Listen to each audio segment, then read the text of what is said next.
EV9 national news కు స్వాగతం. ముందుగా హెడ్లైన్స్. జమ్మూ కాశ్మీర్ నుంచి 4 రాజ్యసభ స్థానాలకు ఎన్నికలు ప్రకటించిన ఈసీ.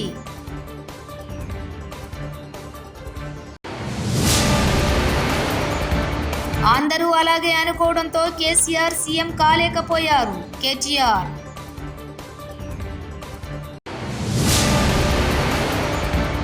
విజయవాడ దుర్గమ్మను దర్శించుకున్న ఉపరాష్ట్రపతి సిపి రాధాకృష్ణన్.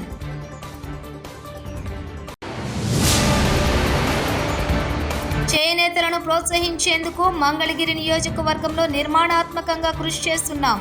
నారా లోకేష్.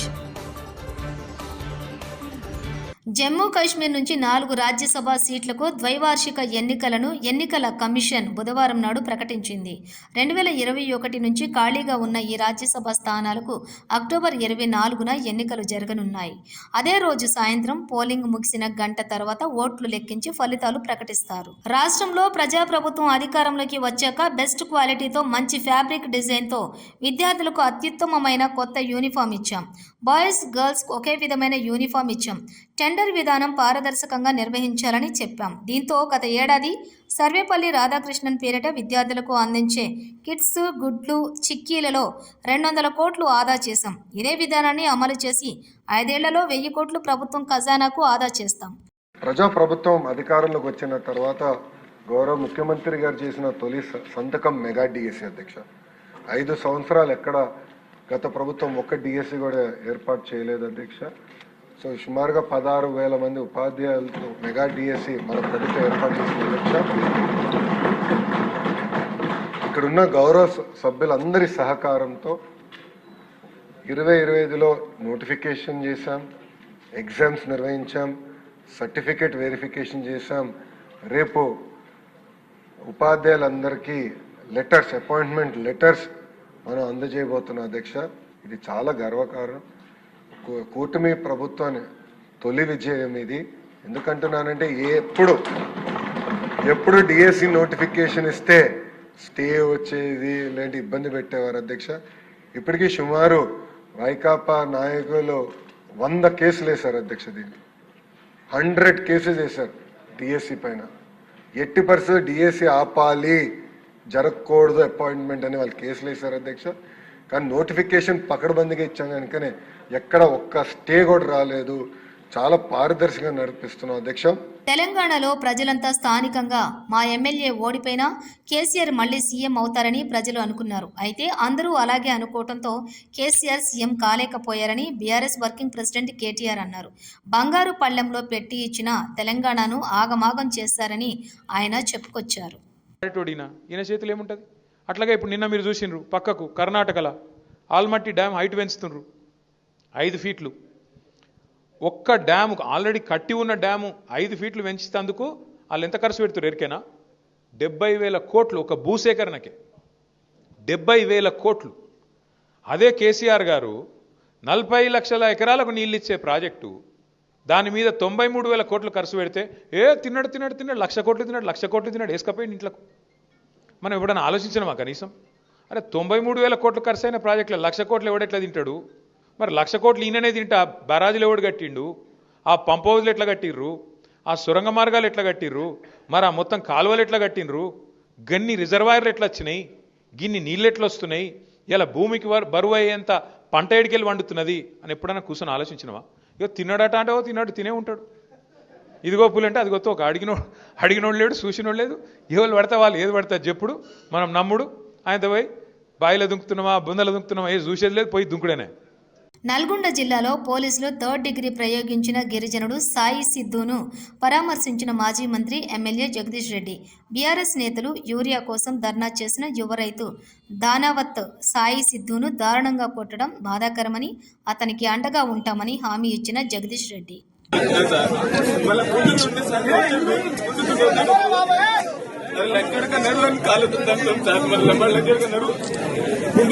ఎవరికైనా చెప్తే చూసుకుంటా. ఎందుకంటే ఎవరికైనా చెప్తా డాక్టర్లు జడ్జిలకి మీ వాళ్ళకైనా చెప్తే నీ సంగతి రాకుండా మొత్తం ఎట్లా భయపెట్టింటే సార్ పొలిటీషియన్ పోవాలన్నా భయపెట్టింది సార్. నాకైతే సైన్ పెట్టడానికి పోతే 15 రోజులు లీవ్లో ఉండేదా నాకు లీవ్ పెట్టేవాళ్ళు లేదు సార్. నాకు రోజుకు 400-500 ఆటో నడిపితే జీవనార్థం సార్. నాకు ఆటో చూద్దాం సార్. నా భార్య 6 నెలల ప్రెగ్నెన్సీ సార్. ఇక్కడ ఆయన కానిస్టేబుల్ కూడా దుబ్బేసి పెట్టుకుంటే కొద్దిగా సైనిక మామూలు తాకితే ఇప్పుడు హాస్పిటల్ చూపించడానికి కూడా నాకేమీ లేదు సార్. వాళ్ళ కోసం నీళ్లు తాగించింది సార్. నా బిడ్డ చిన్న పాలు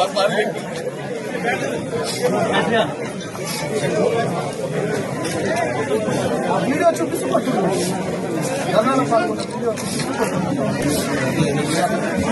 దెబ్బలు తట్టుకోలేక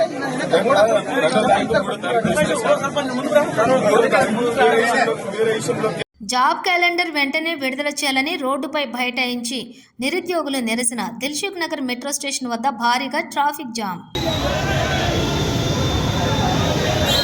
ఏమన్నా వరదలేదు.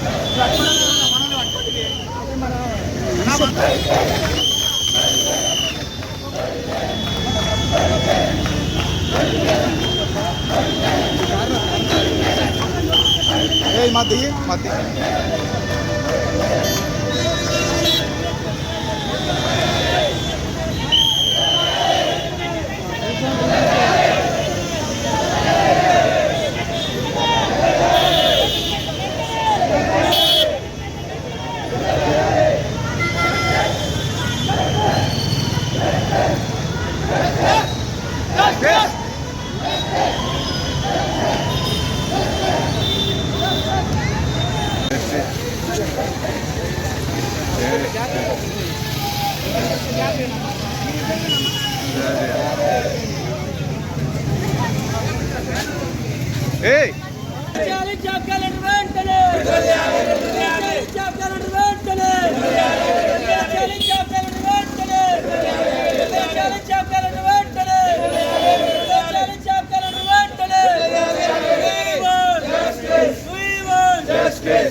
కేసీఆర్ గారి హయాంలో ఒక ఎకరం భూమి ఉంటే ధనవంతుడు, కాంగ్రెస్ హయాంలో ఒక యూరియా బస్సు ఉంటే ధనవంతుడు అయిపోయింది. ఇప్పుడు ఒక యూరియా బస్సు ఉంటే ధనవంతుడు అయిపోయింది. కేసీఆర్ దగ్గర ఒక ఎకరం ఉంటే పంట పండించి కోటీశ్వరుడు అయిపోయి ధనవంతుడైండు. ఈరోజు చెప్పులు పెట్టుకొని యూరియా బస్సు అయితే కోటీశ్వరుడు ధనవంతుడైన పరిస్థితులు ఈరోజు తీసుకొచ్చారు. విజయవాడ దుర్గమ్మను ఉపరాష్ట్రపతి సిపి రాధాకృష్ణన్ దర్శించుకున్నారు. ఆలయ అర్చకులు వేద మంత్రోచ్చరణాలతో ఘన స్వాగతం పలికారు. మంత్రి కోలుసు పార్థసారథి, పాలక మండలి చైర్మన్ రాధాకృష్ణ తదితరులు ఉపరాష్ట్రపతి దంపతులకు స్వాగతం పలికి దర్శన ఏర్పాట్లు చేశారు. అనంతరం దుర్గమ్మను దర్శించుకుని ప్రత్యేక పూజలు చేశారు.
కాశ్మీర్ నుంచి 4 రాజ్యసభ స్థానాలకు ఎన్నికలు ప్రకటించిన ఈసీ.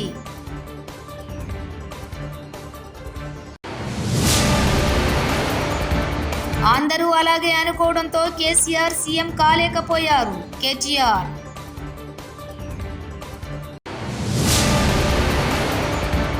విజయవాడ దుర్గమ్మను దర్శించుకున్న ఉపరాష్ట్రపతి సిపి రాధాకృష్ణన్.